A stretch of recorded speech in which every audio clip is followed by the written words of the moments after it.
Bonjour à tous et bienvenue à nouveau, comme chaque semaine, sur la chaîne YouTube Castorisme. Et bien sûr, bienvenue aux nouveaux qui nous découvrent. Alors, la semaine dernière, nous avons parlé de ce piano Zeiler, 165 des années fin 70, début 80, exactement de 1978. Et vous avez remarqué que chaque semaine, une fois qu'on illustre un piano, on illustre aussi l'histoire de ce piano. Alors Zeiler, c'est une marque qui, moi, dans les années 80, m'a vraiment marqué. On rentrait ces pianos neufs en 1987 dans le magasin, et je peux vous affirmer que ça a été une émotion particulière. De très beaux pianos, une harmonie musicale, une musicalité, quelque chose qui est chaud en même temps et qui nous a permis d'avoir du grand plaisir. Et quand je dis grand, c'est volontaire, du grand plaisir à l'écoute et au jeu de ces pianos. Pourquoi ces pianos sont arrivés là? Mais parce que c'est l'histoire d'un homme qui s'appelle Edward Zeiler, E-D-U-A-R-D Zeiler, qui en 1849 crée son entreprise E.D. Zeiler à Leibnitz, en Silésie, l'Allemagne de l'Est, ou l'Est de l'Allemagne à l'époque, qui a été sous obédience prusse. Cette même Silésie qui va devenir la Pologne bien des années plus tard.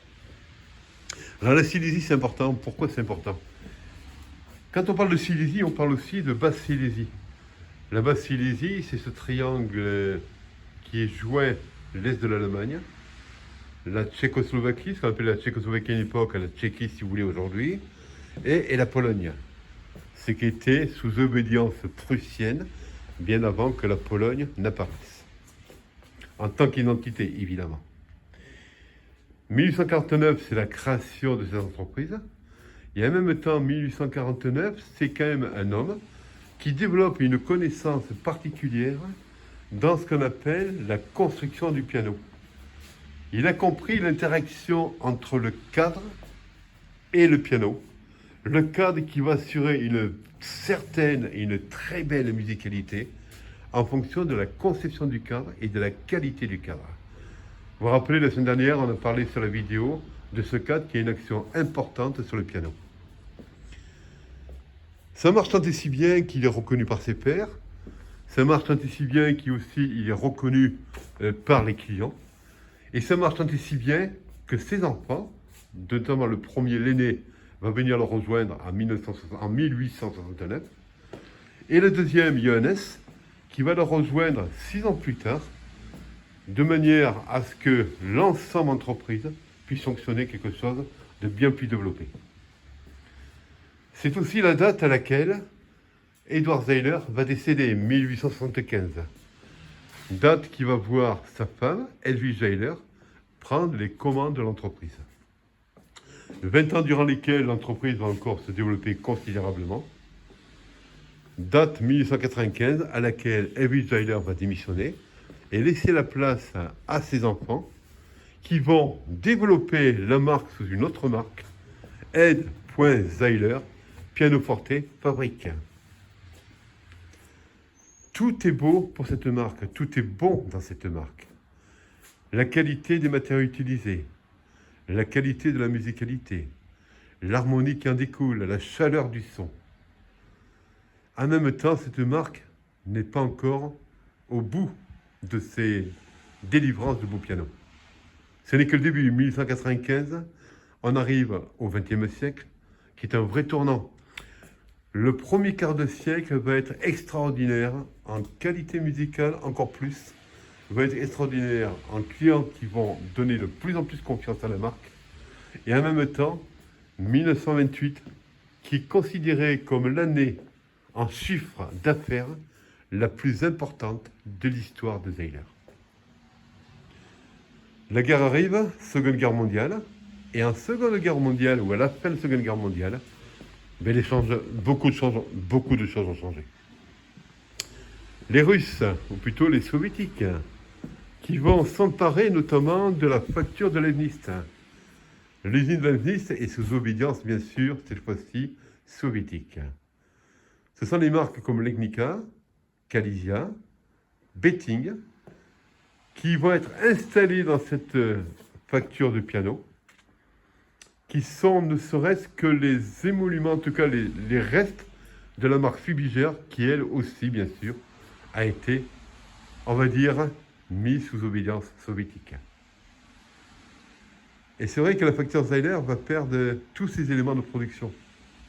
Il y a une chose qui est quand même qu'ils vont garder, c'est ce qu'on appelle les moules de tous les cadres, et ils vont garder aussi les plans de construction. Et ça va permettre à cette marque d'aller vers un autre pays, le Danemark.